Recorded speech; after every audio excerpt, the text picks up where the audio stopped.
thank God. It's Nation, today is Friday, March 21st, the last day of school before spring break. This is Janie, this is Cody, I'm Coach Capasso, and we're going to kick it off with the Flow Cab group. It's still cold out. We're doing this for Scott School in Melrose Park, Illinois. What up, y'all? Yeah, it's almost spring, and Flow Cavalry, yo, we doing our thing. We kicked off the week with St. Patrick's Day, but in New York, some folks boycotted the parade. Cause gay groups still can't represent. Even some sponsors said they wouldn't spend a cent. Next, there was a breakthrough about the Big Bang, so listen up if you've got a minute to hang. They discovered space ripples from the beginning of time. The universe grew so fast that it'll blow your mind. And while we're on science, finalists won the Intel Science Prizes. They're still in high school, but they're working on cures of cancer and other ills that plague the world. Word, while last week up in Harlem, New York, a building collapsed. We have the victims in our thoughts. The explosion was from a leak of natural gas. So if you smell rotten eggs, you should tell somebody fast. Yeah, now here's an update from Ukraine. They've conceded Crimea to Russia, I'll explain. The Russian military stepped in and occupied it. Ukraine said, alright Russia, you can have it, I quit. Let's not forget about the missing jet. There's plenty of theories, none have proved true yet. While many nations stay searching, our thoughts are for the families of the lost cause they're hurt. Last, I'll take it back 3 years if I can, to the tsunami that slammed Japan. We're still dealing with the fallout from Fukushima. It seems like they'll never be able to fully clean up. It's Flowcat, peace from the team, yup. Another week in rap, hotter than the jalapeno, yup. Oh, jalapeno, you know what I mean, yo. It's the week in rap. And we clean, yo. Here we are with the sports. We have softball, baseball, girls and boys lacrosse, and track and field tomorrow. Good luck, guys. Don't miss out today on the student-faculty basketball game. You can buy it from your teachers for only $2. Be there. And with boys tennis, we lost 5-2 against Seacrest, but the players of the game were Alex Amador and Ben Wynn. Good job, guys. The next game is Monday at home versus St. John Newman, and then we go off to districts. Good luck, guys. Attention juniors and seniors. Prom tickets will be selling in front of Building 1. April 3rd for seniors only for $70. April 4th, seniors and juniors for $70, and then the prices go up. For any questions, see Mrs. Doria in room 5230. Don't miss out. Team Up Against Cancer. This week, Key Club is selling rubber bracelets for $2, and if you have this bracelet on Friday, you can wear a jersey of your choice. This week at a glance. This Saturday, the Titan volleyball team is having a car wash at the Golden Gate Community Center. We'll run over and get your ride clean. Seniors, are you planning to attend Edison next year? If you have a 3.5 GPA, you may qualify for a $2,000 scholarships through Edison's Honor Scholars Program. See your counselor right away for details. Seniors, just a reminder, it is free application week at Edison for all students. Submit your application online, and the fee is waived only for this week. Seniors, Winged Foot Scholar Athlete Award application is now available. If you have a varsity letter in 2 sports and a 3.0 GPA, please pick up an application and guidance right away. The deadline is April 11th. Seniors, another reminder, the Titan Way scholarship applications are due to guidance by April 1st, so get them in. Attention seniors. The Ave Maria School of Law is hosting a volunteer income tax assistance program site on campus. The free application for federal student aid is the main tool used by colleges and universities to determine financial aid to students, so it is essential that parents and students complete their tax returns as soon as possible. The Ave Maria School of Law site will be open Saturdays from 10 a.m. to 3 p.m. from February 22nd through March 29th. Families who make $52,000 or less and need assistance in preparing their own tax returns are eligible for. For more details, please see Ms. Santa Maria in room 107. All students in all grades, if you are interested in a career in medicine and you would like to be involved in the National Youth Leadership Forum for Medicine, please stop by guidance and let your counselor know today. Kaiser University will be here April 2nd. Sign up now. Seniors, if you have a 2.5 GPA, demonstrated financial need, and are involved in school and community activities, please pick up an application for the Give Kids a Chance scholarship. Now available in guidance. Awards are $1,000. And now for the Titan Clubs.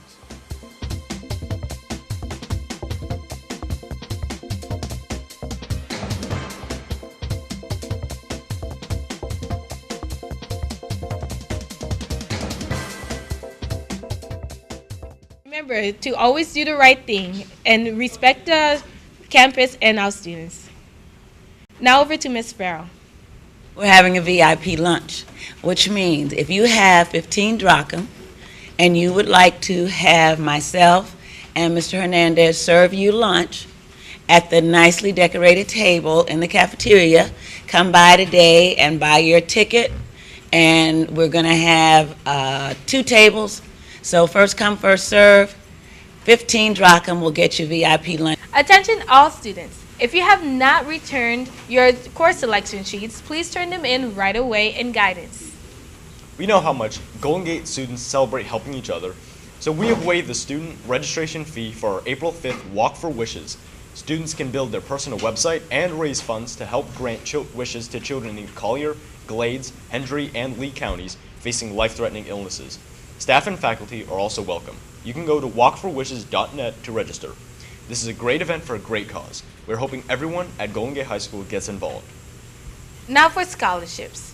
The Seminole Club of Naples is sponsoring several scholarships up to $1,000 for students entering FSU in the fall.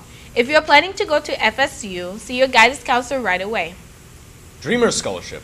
Full college scholarships are available for undocumented students. If you are unable to finance college due to citizenship status and would like to apply, please see your guidance counselor by Wednesday, March 19th. The Collier County Medical Society Alliance is offering scholarships to students interested in the healthcare field.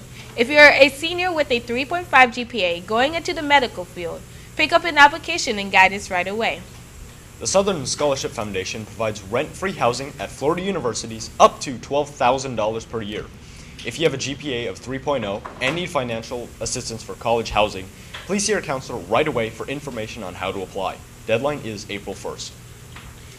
Listen up, Titans. Here are some volunteer opportunities.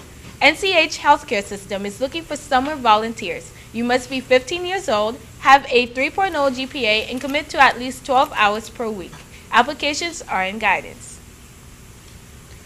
Summer Learning Opportunities. Syracuse University Summer College, a 6-week summer program for rising 12th and 11th graders. A variety of majors are offered and college credit can be earned. For the National Youth Leadership Forum, Careers in Medicine is being held this summer. If you are interested in pursuing a career in medicine and would be interested in this opportunity, see your counselor by Wednesday, March 19th. Kettering University is offering a free summer program in the technical and STEM fields to students of color that are rising seniors. If you're interested in learning more, see your counselor this week. Watch your CNN student news. Stay tuned. Other than that, student news is over. We're out. What? GMO.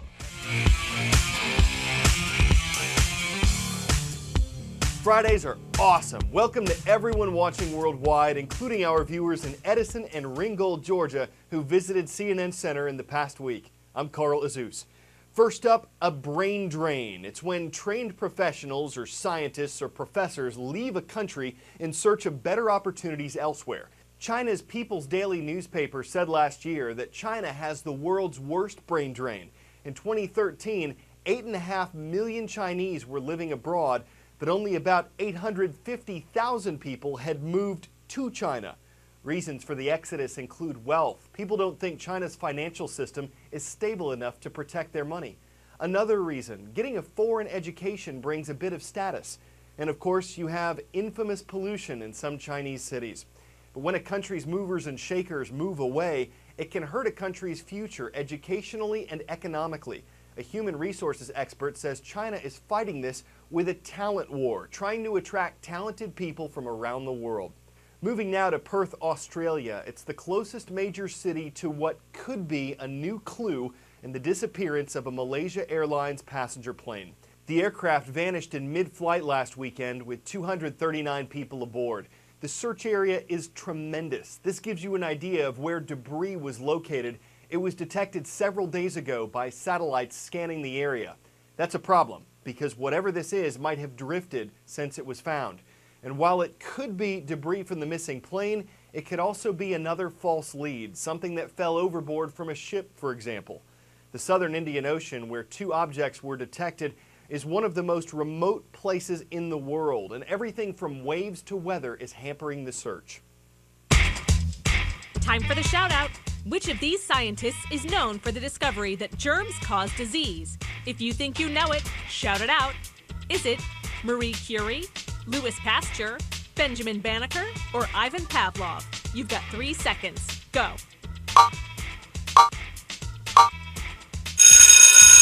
It was Louis Pasteur who found a link between germs and disease in the 1860s. That's your answer, and that's your shout out. Pasteur's germ theory of fermentation goes a little deeper than the 5-second rule, but some researchers in Britain say that rule is not entirely an urban myth. Here's what they did. They dropped food on the floor for different amounts of time and then picked it up to see how much bacteria was on it. They found that time does factor in, that food that sat for a few seconds on the floor was likely to have less bacteria on it than food that sat for longer. In their study, the type of floor mattered. Carpeted floors were least likely to transfer bacteria. Laminate or tiled floors were most likely. But while that and the 5-second rule do count for something, the lead professor on the study said any dropped food can pick up infectious bacteria depending on how nasty the floor is. You probably heard the reports that public Wi-Fi, free internet connections at airports and coffee shops isn't always secure, that a hacker could use it to tap into your phone or computer. But as technology gets more and more advanced, your personal information could be at risk while you're just walking around with Wi-Fi turned on.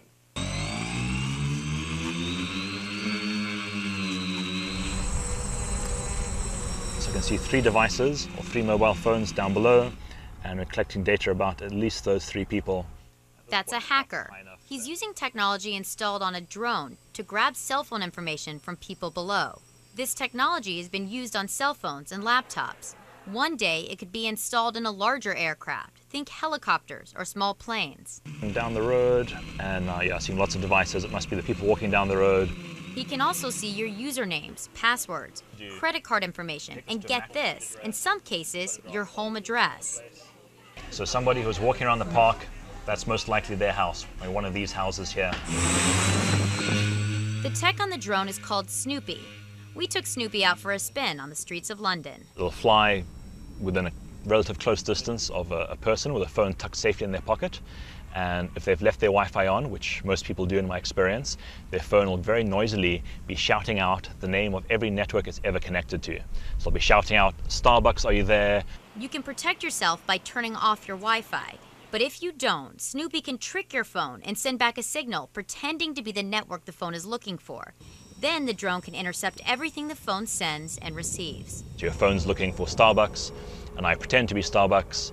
Your phone connects to me, and then I can see all of your traffic. We tested it out on some dummy accounts we created. And we can see here, it's logging into yahoo.com, so Yahoo Mail, and I created an account, Angela Smith, and there's her username, and her password is ABC123. So here's Amazon, also for PayPal.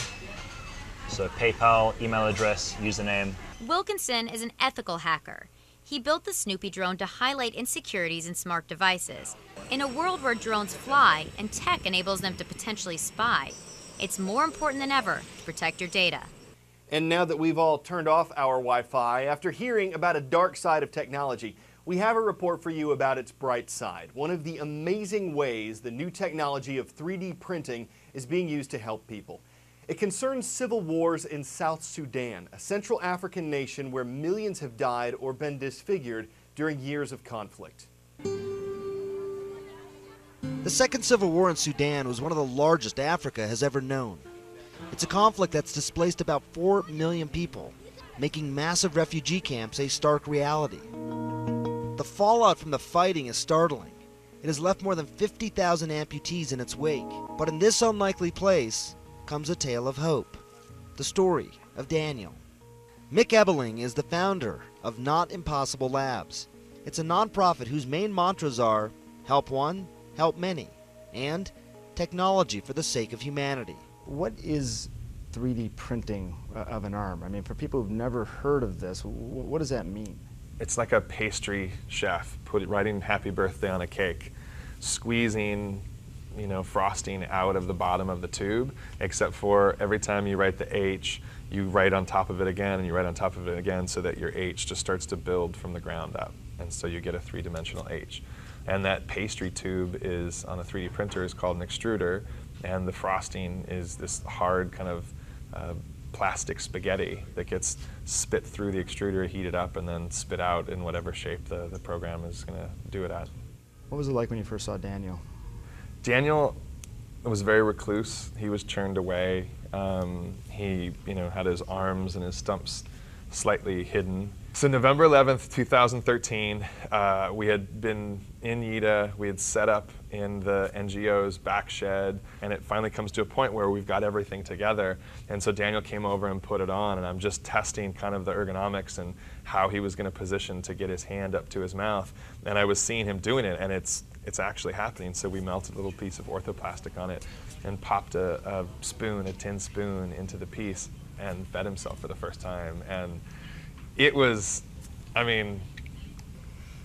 of the most amazing experiences I've had in my life.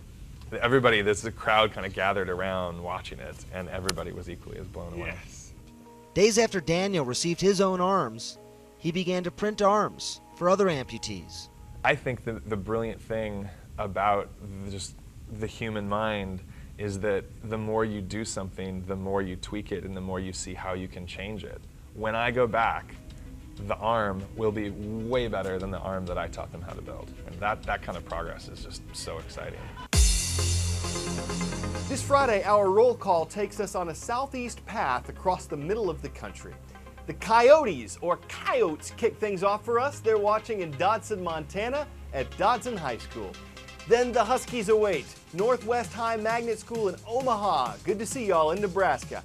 And our third stop is in Hardy, Arkansas. That's where we find the Rebels, who are online at Highland High School. It's the Wheel of Fortune equivalent of a buzzer beater. A contestant named Emil didn't have much to go on in the final round Wednesday night. The category was thing, which of course can mean anything. But when he said the first thing that came to mind, host Pat Sajak said it was the most amazing solve in his 30-plus years on the show. New baby buggy, new baby, new... He just couldn't believe it was for a wheel. But it brought him a $45,000 fortune, an incredible turn of events, a new spin on an old show, an exceptional tale to tile. It came as a great resolution and showed some serious game on a game show. I'm Carl Azus, and we'll begin a new week on Monday. Have a really great weekend, everyone.